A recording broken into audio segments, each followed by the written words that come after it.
This is the book of Sirach, chapter 5, verse 15. Be not ignorant of anything in a great or small matter. Sirach 5 and 15. Be not ignorant of anything in a great or small matter. First and foremost, I want to give all praise, honor, and glory to the Heavenly Father's only begotten Son, YAHAWAH, BAHASHAM, YAHAWASHI, BAHASHAM, Rakakwadash, double honors to our apostles and elders, a great millstone for teaching us His truth, according to the Bible, rule well. Another shalom, not a sincere IQ, and throughout the four corners of the earth, pushing His truth through diligence and sincerity and in charity. And another shalom, all you sincere followers, believers of YAHAWASHI, not just hearers of the word, but doers as well, you men, women, and children, and hopefully elect. Shalom. And this article is inspired by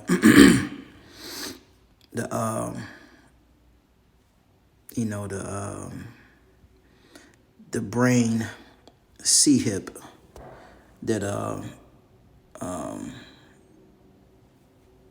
the Tesla car guy has performed on man now, okay? And this is Bible prophecy, and we're going to speak on it in Lord Williams' Lessons Edifying.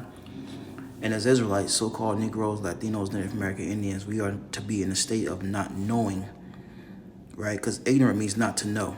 We're supposed to know what our enemy is getting ready to do. And that's why the Lord set up His men, started off with I had apostles and elders of great millstone on down, to reprove you, to rebuke you, and exhort you with this wisdom, knowledge, and understanding, so you are able to stand in the days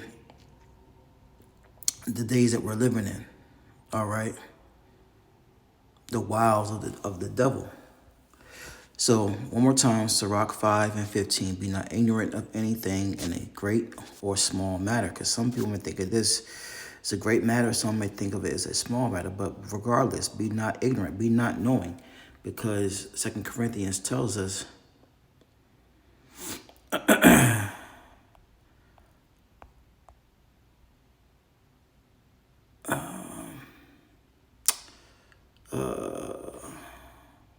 what is it? No, that's not it. 2 Corinthians 2:11 says, "Least Satan should get an advantage of us." All right, the adversary, the physical counterpart of Satan, is Esau, Edom, the self-proclaimed so-called white man.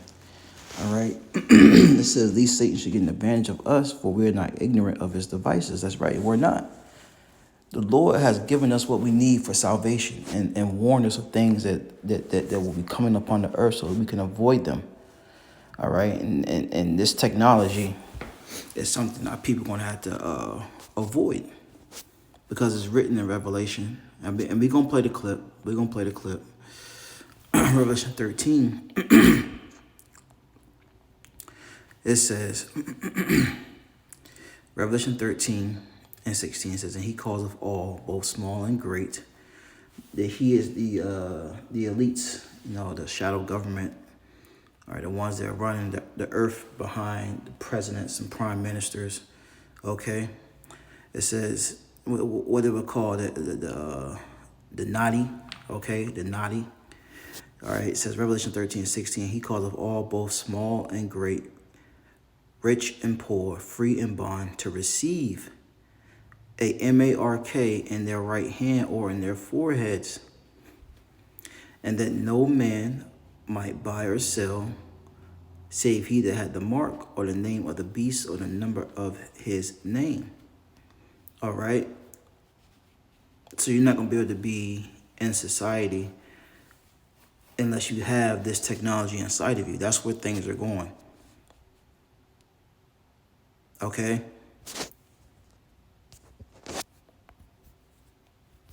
The last 10 minutes, Elon Musk has confirmed that the first ever human being now has the Neuralink implanted in their brain. For those of you that don't remember or don't know what Neuralink is, it is literally a chip that is going to be installed in your brain, created by Elon Musk. Now, it looks to be this plate right here with these little micro electronics attaching to parts of your brain. And then I don't know if this is like a pacemaker. I don't know what this is. But Elon Musk got this approved by the FDA, and now they just successfully installed this in their first ever human being, basically setting us up to become robots. Now, I went on their website to see if I could even qualify to get the Neuralink in my brain. The first question was, are you currently a legal adult of 18? Yes. Are you a US citizen? Yes. But here's where it gets tricky. It tried to answer no to question 3, and it literally would not let me apply after that. So I just went ahead and say yes and saw what it took me to. But the question 3 is, do you have any of the following conditions? Quadriplegia, paraplegia, visual impairment, blindness, aphasia, or the inability to speak, hearing impairment or deafness, major limb amputation affecting above or below the elbow or knee. So people that don't have any of these things going on cannot even apply to get this. But if you do have any of those conditions that they just listed, are you going to trust Elon Musk to put this chip in your brain? And they'll probably take this video down, but hey, the Lord told us to go out there and warn our people. And this is this is just the beginning, man. This is just the beginning, all right? They're going to really push forward for this thing to come to pass, because this is Bible prophecy, man. That C-hip, that CH, the I to the P, okay? If you don't have that inside of you, head, forehead, hand, all right, you will not be able to buy or sell, and that's all our people know, is to buy and sell. You look at the accounts, you know, of our people. Jake even was buying and selling on the Sabbath. Okay?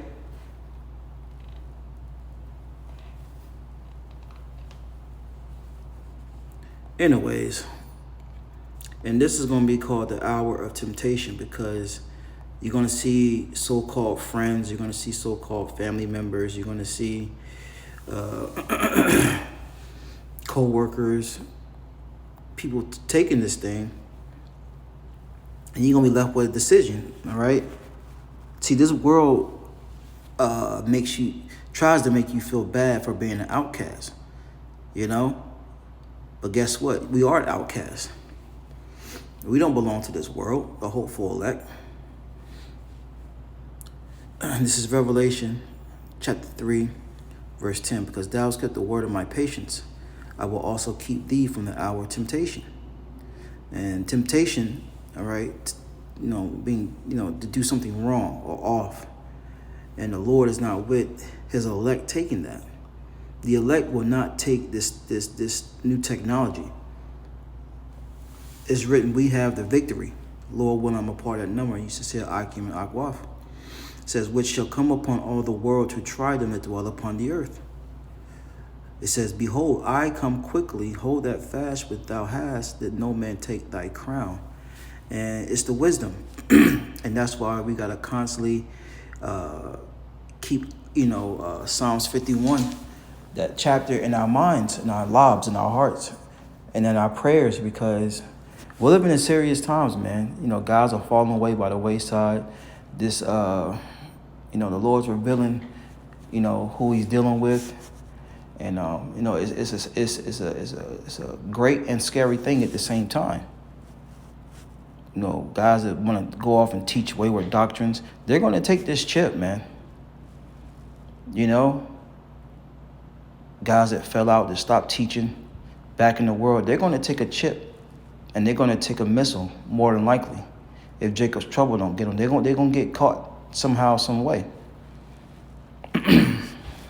So we got to hold fast to what we have. Yeah, we're going to lose things along the way, loved ones, okay? But guess what? We'll get them back in the kingdom. You know, you can't really enjoy, you know, we can't enjoy life on this side, man. We got to get to the kingdom before we can really enjoy life, all right? And one way to get to the kingdom is by resisting this CHIP and holding fast to the wisdom, knowledge, and understanding, starting with the names of the Heavenly Father's only begotten Son, YAHAWASHI, YAHAWASHI. Oh, let's get this right here. Revelation 2:10, it says, Fear none of those things which thou shalt suffer, because we're going to suffer, all right, for refusing this man's way.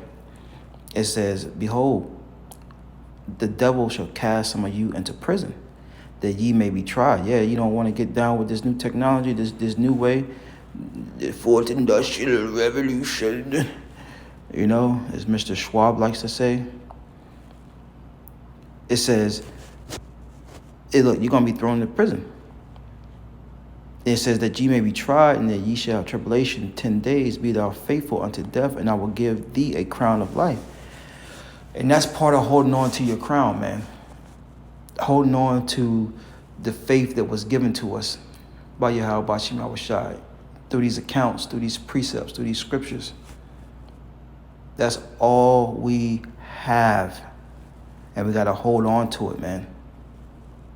And let no man take thy crown.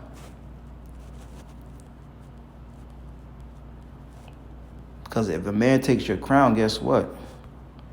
This is Revelation 14:9. It says, and the third angel followed them, saying with a loud voice, if any man worship the beast and his image, and receive his mark in his forehead or in his hand, yeah, you're down with this man's system. Because the only thing he's doing is bringing that old ancient Roman Empire back. All right? That's all he's doing. And if you're down with this system, this man's ways, his philosophy, his wine, all right, which is makes you want to just throw up thinking about it. You know, women over the men. All right, a bunch of out of control children. That's addicted to sugar and video games. All right. You gotta call people by their you know, these pronouns. Okay, men can dress like women, women can dress like men, cutting this off, changing your plumbing, doing that, all that madness. You know, this CHIP will be the ultimate pledging your allegiance to Satan. Verse 10 says, the same shall drink of the wine, Revelation 14:10, the same shall drink of the wine of the wrath of Yahweh, which is poured out without mixture into the cup of his indignation. And if you don't know what that is, just watch my last video about fire. Because that's going to ultimately cleanse this place and cleanse you people. That fire that is upcoming World War III. 2 Peter 3rd chapter says, knowing these things shall be dissolved, what manner of persons ought ye to be in? All holy conversation and godliness. Right? Your conduct should be within these scriptures. And you should let no man take that away from you. It says, Revelation 14:10, that the same shall drink of the wine of the wrath of Yahweh, which is poured out without mixture, into the cup of his indignation. And he shall be tormented with fire and brimstone in the presence of the holy angels and in the presence of the Lamb. Right? So YAHAWASHI and the elect are going to be watching the destruction. Okay? It's going to be watching destruction from the heavens, man.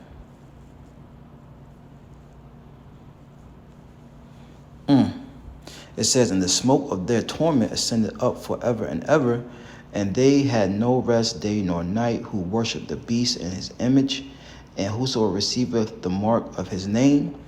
Here is the patience of the saints. Here are they that keep the commandments of Yahweh and the faith of YAHAWASHI. Once again, be not ignorant of anything in a great or small matter, right? Least Satan should get an advantage of us. We're not ignorant of his devices. Now you Israelites know. Now, look, what are you going to do with it? Something to consider, Israel. Shalom.